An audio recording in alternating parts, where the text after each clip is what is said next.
మీరు వచ్చి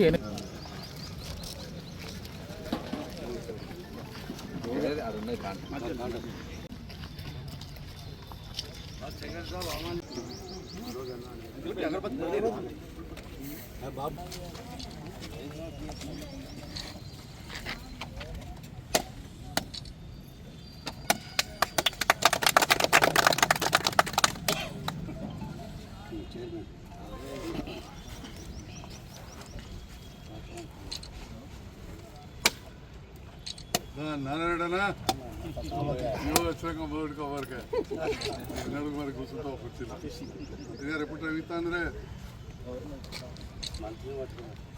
లక్ష్మణ్ కుమార్ గారు ఫస్ట్ పరిచయం చేసింది తనే నాకు సకల పెళ్లి ఒక పెళ్లి చదువుకున్నారా ఉత్తమాడు సార్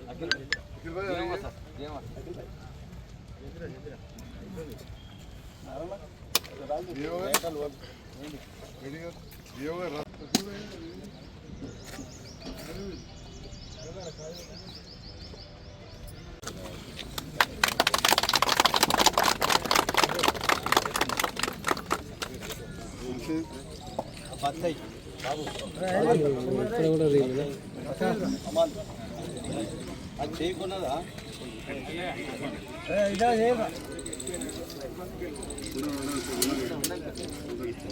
ఎంత నంబరు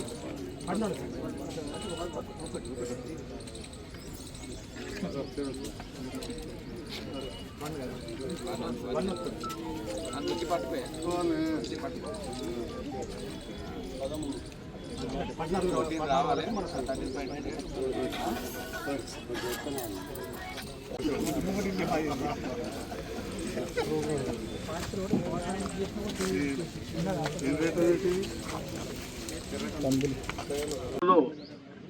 వారు ఈ మొక్కల కొనుగోలు కేంద్రాలని రాష్ట్ర వ్యాప్తంగా చేపట్టకు నిర్ణయించినారు. వారికి ధన్యవాదాలు. మరియు మన కొనుగోలు కేంద్రాలకు మన అన్న సంజయ్ అన్న ముఖ్యంగా చాలా కృషి చేసి ఈ యొక్క మన జగిత్యాల నియోజకవర్గానికి మొట్టమొదటిసారిగా ఇక్కడికి కొనుగోలు కేంద్రం తీసుకొచ్చినందుకు వారికి ప్రత్యేకమైనటువంటి ధన్యవాదాలు. గౌరవ శాసనసభ్యులు సంజయ్ అన్న గారికి మార్కెట్ కమిటీ చేస్తున్నారు. అయినా ప్రభుత్వానికి నష్టం వస్తుందని తెలిసి కూడా రైతుల గురించి ఆలోచించి మన ముఖ్యమంత్రి గారు వ్యవసాయ శాఖ మంత్రి తుమ్మల నాగేశ్వర రావు గారి ఆధ్వర్యంలో ఇంత మంచి కార్యక్రమాన్ని చేపట్టి మన సంజయ్ అన్న గారు మొక్కల ఫస్ట్ ప్రారంభించింది ఇక్కడే కాబట్టి మన సంజయ్ అన్న గారి చొరవతో ప్రారంభించుకోవడం జరుగుతుంది. రైతుల పక్షపాతిగా మన ప్రభుత్వం పనిచేస్తుందని తెలియజేయడానికి ఇది ఒక నిదర్శనం అని తెలియజేసుకుంటూ మరొకసారి ఇక్కడికి విచ్చేసిన పెద్దలందరికీ నా హృదయపూర్వక.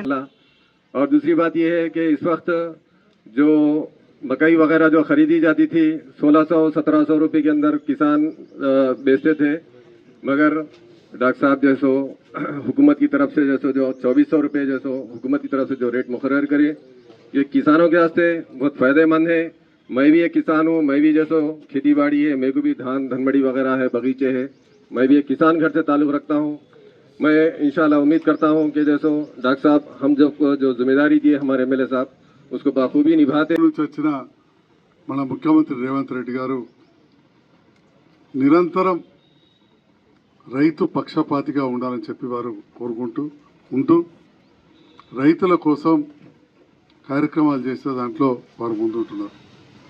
అట్లనే సామాన్య కుటుంబంలో పుట్టి సర్కార్ బల్లే చదివి పిల్లలకు ఎంతో మంచిగా వైద్యాన్ని ఇవ్వాలి, విద్యని ఇవ్వాలి, అదేవిధంగా వైద్యాన్ని ఇవ్వాలి అనే గొప్ప ఆలోచన. కానీ ఇటువంటి సందర్భంలో కొన్ని ఆచరణలో లేట్ కావచ్చు. కారణం ఏంటంటే మనందరికీ కూడా తెలుసు, రాష్ట్ర ఖజానా ఖాళైంది, పైసలు లేని పరిస్థితి. అచ్చం మంచిగా అర్థమయ్యే భాషలు చెప్పాలంటే పైసలు లేవు, అప్పులు ఎక్కువైనాయి. నేను ఎవరు విమర్శించా, కానీ ఇప్పుడు నేను ముఖ్యమంత్రితో కలిసి పనిచేస్తున్నా కాబట్టి ముఖ్యమంత్రి గారు చేసే మంచి పనులు మాత్రం ఖచ్చితంగా చెప్తా అని చెప్పి సందర్భంగా తెలియజేస్తున్నాం. ఎక్కడో ఒకడో కావాలని అనేటోళ్ళు తప్పితే చాలామంది దీన్ని ఆమోదించారు. అందుకే చాలా చోట్లలో నేను పోయినప్పుడు స్వాగతించారు. నా వెంట ఉన్న వాళ్ళని చాలా గ్రామాలలో పట్టణంలో గెలిపించారు. ఇంతకుముందు నేను చెప్పినప్పుడు కొందరిగా సోషల్ మీడియాలో ఆ మీడియాలో ఇంకెన్నో ఫోన్లలోనో కనబడితే ఓరుడో ఇక నడుతూనే ఉంటుంది రకరకాలు. ఈరోజు ఈ కార్యక్రమం మొక్కజొన్న కొరకే కార్యక్రమం. మొక్కలు పెద్ద ఎత్తున పండినాయి. ఒక జగిత్యాల జిల్లాలోనే 46,500 ఎకరాలలో పండింది జగిత్యాల జిల్లాలో.